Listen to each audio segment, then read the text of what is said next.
The squad, captained by Beckham, looks strong. Many feel this should be England's year.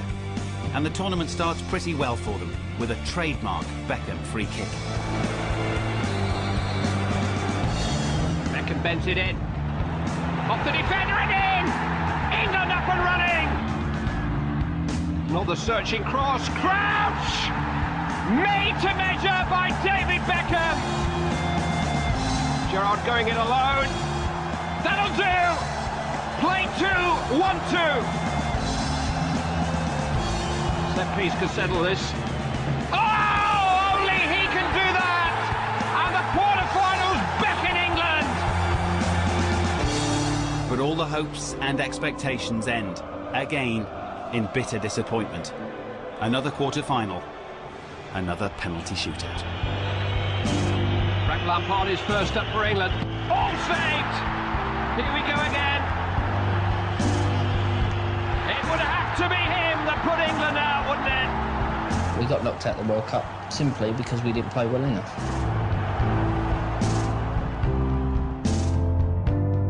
At the family home in Hertfordshire, just days before the move to LA, David reflected on England's World Cup failure and his decision to stand down as captain. And how does it actually work behind the scenes once that final whistle goes? You know, the captain has to go and do the press conference the day after and either explain how we've done so well, or in this case explain the reasons behind us, you know, getting knocked out of the World Cup. Whereas no one knew at the time what I actually was going to do. I'd known for 6 months. Is that an awful day to look back on? Does that just get through it? It was one of the toughest days and one of the toughest press conferences I've ever had to deal with, because I didn't sleep much the night after the game and night after being knocked out. And I remember waking up that morning and writing down the speech and writing down in my own head what I wanted and what I wanted to do.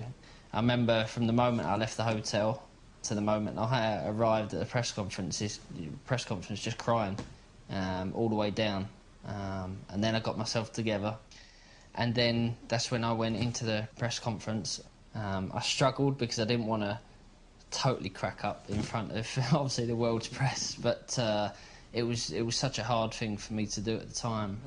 On November 15th, 2000, Peter Taylor gave me the greatest honour of my career in making me captain of England and fulfilling my childhood dream. Now, almost 6 years later, having been captain for 58 of my 95 caps, I feel the time is right to pass on the armband. Finally, I have lived the dream. I am extremely proud to have worn the armband and been captain of England, and for that I will always be grateful. Thank you very much. And then the moment I got back in the car, I cried all the way back to the hotel, got in the room and just threw up. Threw up. My shirt was actually wringing wet.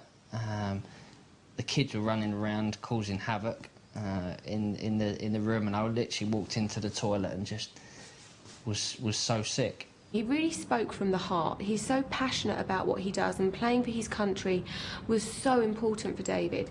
So when he came back, he was really emotional, and I think that everybody was crying. What was you thinking? Why did you want to stop being captain? I think that I'd had 6 years of being England captain, and I just felt it was the right time. For me, I'd always go on gut feelings. I'd love to have turned around and said, I'd love to be England captain for the rest of my career. And was there any part of your gut instinct that said, if I do this, it might lead to me being left out of the squad? Did that even enter your mind? That actually, funnily enough, never entered my mind. I spoke with David last Monday, notified him of my decision and said that I was planning for the future, looking to change things, looking to go in a different direction, and David wasn't included.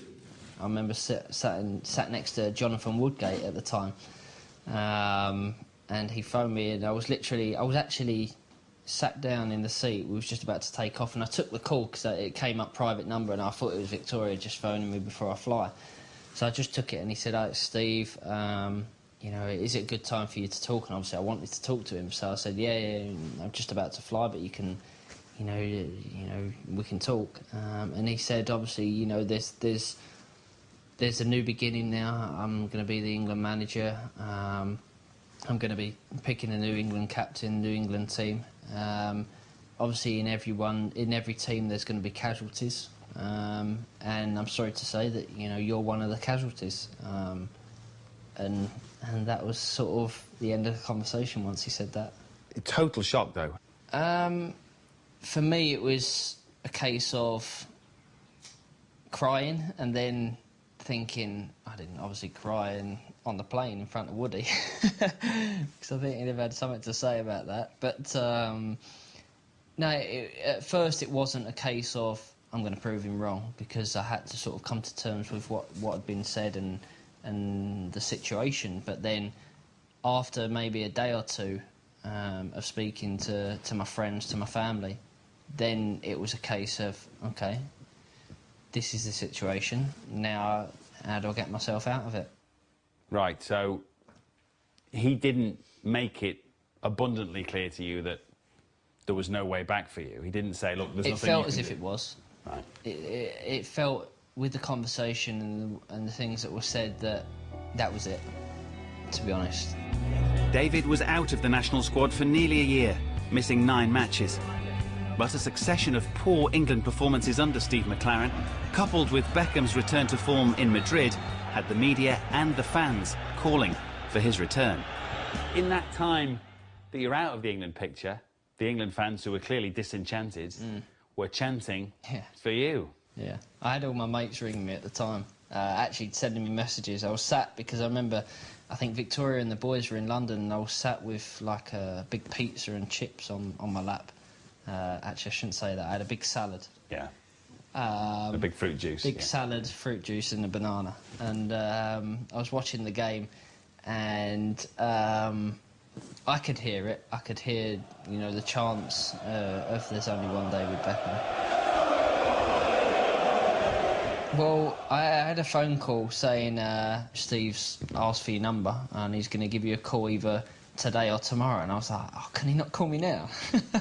So I didn't know whether, you know, it was. I was hoping that it was going to be the phone call to obviously come back into the team, or he was just going to say, can I have some tickets for the Galaxy? So it was either one or the other, and I was hoping it was going to be the first one, but which it was in the end. When did you start to believe? When did you start to really think, I might get picked? I didn't, to be honest. I never, even after the game where obviously the fans were singing my name, I didn't start to believe that I would get picked again. I just was hoping, really, that I would get another chance, and funnily enough, and amazingly enough, you know, to get picked for the game against Brazil, for the first game back at Wembley.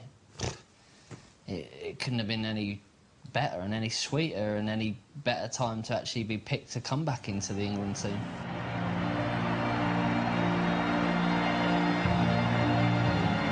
And the funny thing was, I ended up, obviously, I used to be the captain, so I used to be at first, and then obviously for that game I ended up being the last one out, which wasn't on purpose. It was just, I always go to the toilet a lot before a game, so I was sort of the last one out.